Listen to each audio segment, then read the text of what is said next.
जय श्री राधा कृष्ण। मेरे कान्हा, लिख कहाँ पाती हूँ मैं तुम्हें, बता भी नहीं पाती हूँ मैं तुम्हें कि तुम मेरे लिए क्या हो। ये बताने के लिए मेरे पास शब्द भी नहीं है। पता है, मेरी कलम कागज पर चल ही नहीं पाती। तुम्हें सोचती रह जाती है, तुम्हें एहसास में ये डूब जाती है। सिर्फ मेरा दिल और मेरी आत्मा ही जानते हैं कि तुम मेरे लिए क्या हो, और ये मैं दुनिया क्या तुम्हें भी नहीं बता सकती। जय श्री राधा कृष्ण। मेरे मुरली मनोहर नंदलाल की जय, मेरे गिरधर गोपाल की जय। क्या आपको पता है, संतों के श्रीमुख से निकला वाक्य हमेशा सत्य ही होता है, और ये सत्य इसलिए नहीं होता क्योंकि वो सच बोलते हैं। ये सत्य इसलिए होता है क्योंकि ठाकुर जी इसको सत्य करवाते हैं। क्या आपको किसी तरह का कोई शक है?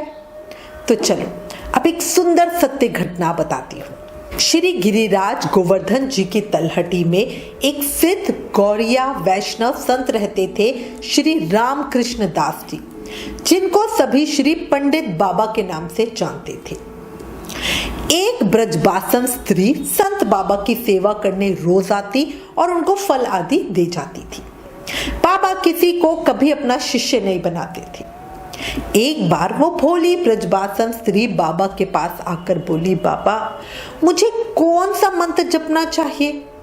तो बाबा ने पूछा, बेटी कौन से कुल की हो, कौन से संप्रदाय से हो? तो उस स्त्री ने उत्तर दिया कि बाबा मैं तो वल्लभ कुल की हूँ। तो बाबा बोले, बेटी वल्लभ कुल में तो सिर्फ एक ही मंत्र जपा जाता है, अष्टाक्षर मंत्र श्री कृष्ण शरणम मम, तुम भी यही जपा करो।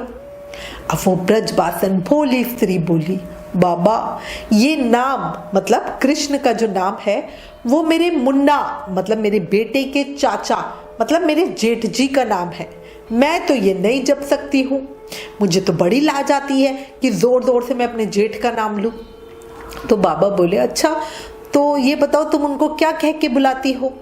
तो स्त्री ने कहा कि भाई मैं तो मुन्ना के चच्चा ही कहती हूँ उनको। तो बाबा बोले, ठीक है तो तुम मुन्ना के चच्चा शरणम मम ये जप लिया करो। बस रूप ध्यान और मन में जो याद है वो भगवान श्री कृष्ण की रखना, उन्हीं को याद करना और मन में उन्हीं का स्मरण करना। अब वो स्त्री बोली, हाँ ठीक है बाबा मैं ये तो जप सकती हूँ।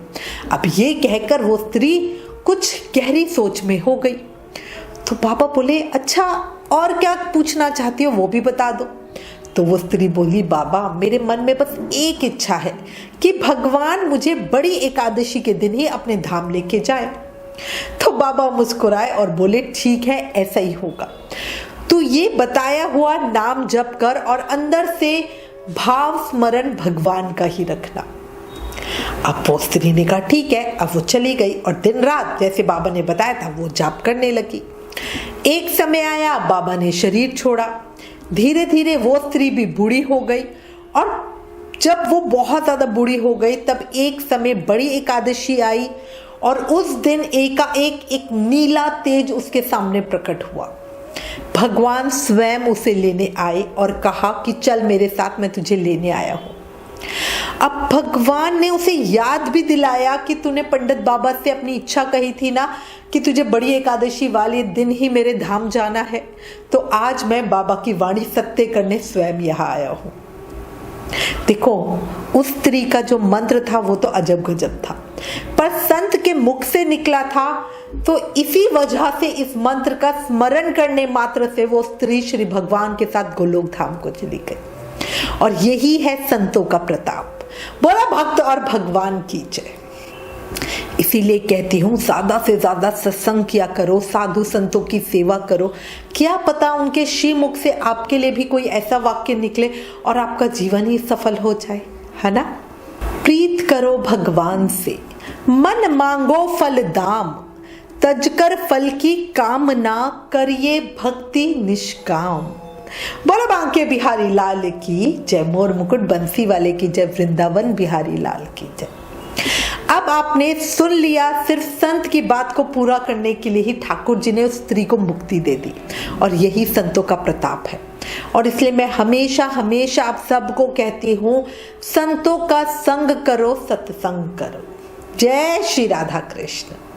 अगर ये वीडियो, ये विचार पसंद आए तो प्लीज इस वीडियो को शेयर भी करना।